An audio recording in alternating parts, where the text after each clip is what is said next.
Hey guys, and welcome to Rural Raven Collects. Today we've got quite the special figure. This is Monolith. Obviously he is a big figure, and this is actually the latest figure that we've unboxed so far. So this guy was released in March 2023, so this year. And yeah, I've been really looking forward to him. I actually have seen him in the comics, so that is quite a surprise. So I've got it here. I really liked the comic book cover, that's why I picked this one up. I am definitely not up to date on the Spawn comics, but here he is here, Monolith. So yeah, you know, when I first started getting into collecting these, I saw this character and I thought, you know, that would be an absolutely incredible figure. And yeah, he obviously is. And so you can see that he is actually huge compared to Spawn, much bigger than this figure is made out. But I mean, they got to kind of do that because this figure would be like, you know, this big if they actually made him the proper size. But anyway, without further ado, let's get him out of his box and check him out. Alright, so I'll do this in person again. We have Monolith obviously in his box, and down here 14 plus, not a toy. I always find that funny because clearly it is kind of a toy, but yeah, I don't know. Trying to make it a collector's item, I guess. But there he is in there. You can see that he's actually got a lot of room, so they probably didn't need a box this big. However, they're not going to change, you know, just the box size because the figure's a bit too big. I'm not sure what this sticker's about, probably just ignore that, but this is the side, nothing too interesting. And then this side, so I've actually got that shot straight out of the comic, so that is really cool. I really appreciate that. That looks so good.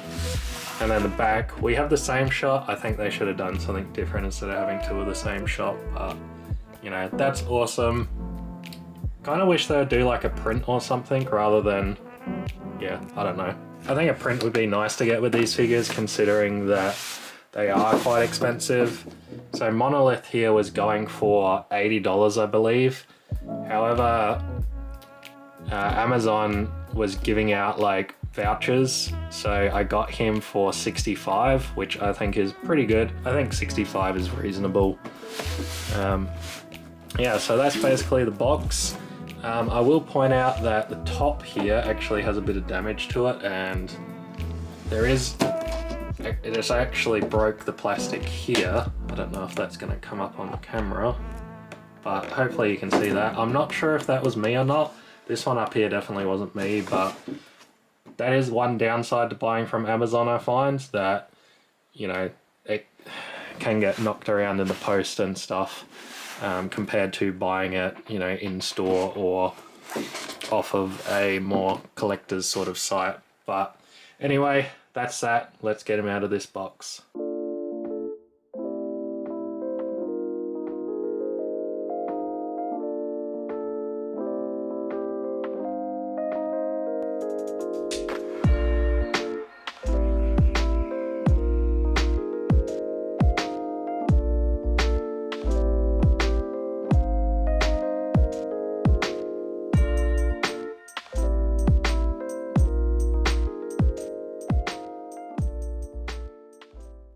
Alright, so we got him out of his box and we've got the lovely green flame effect.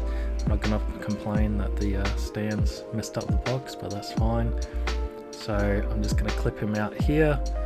These ones are a bit hard because they're like so far down close to his wrists. The ankle ones are fine of course though. But yeah, that's those. And then we'll check out this pretty awesome figure. So here we go, if I can get him out. As you can see, he's very small compared to the box, which is kind of strange that they've done that. I'm not quite sure why they didn't just make him bigger, but anyway, shall be a mystery. So straight away, he does not like to stand up. And I always find that really disappointing because, you know, I just want to display them and apparently they're not a toy, so it would just be nice to display them, you know, like, yeah, I got the stand out and that seems to have helped him a lot, but we're going to check out the articulation first. So he's got toe articulation, so that's a nice change. So that's pretty good. But yeah, even with that, he still can't stand up on his own. There's also some in the ankles that I'm trying to get it to go off, but it doesn't want to move. Some joints are like really stiff on this figure and some really aren't. So it's a mixed bag. I think that the ones that are a bit more brittle and stiff, they're the ones that are supporting the bigger things like the ankles that you don't want loose, and the knees of course. So kind of a unique knee on there. It kind of, yeah, the kneecap actually isn't attached to the joint, which is cool. Obviously got a bit of a hip, and here they kind of changed that diaper type rubber thing we saw with Sigor, so I'm glad about that. This looked much better, and I think if they had done that on this figure it would have completely wrecked it. So we've got some head articulation, really like that. Not often we get too much head articulation, but it's just enough. These arms, these feel really loose, and one more than the other. The elbow joints and the wrist joints all fine though, but yeah, just wanted to touch on that. So nice articulation in the wrist here, very nice. And then, you know, just the other side is the same. And yeah, these here are actually really spiky. I'm surprised they left them that spiky, but there you go. It won't cut you or anything, of course, but yeah, that's basically Monolith and all his articulation. So I'll leave you guys with the showcase and be back with my final thoughts.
Alright guys, that has been our look at Monolith.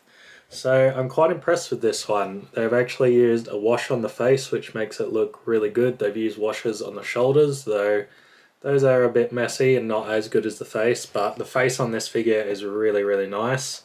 I think that the sculpt overall is really nice, but having him next to Violator, I noticed that he is very small.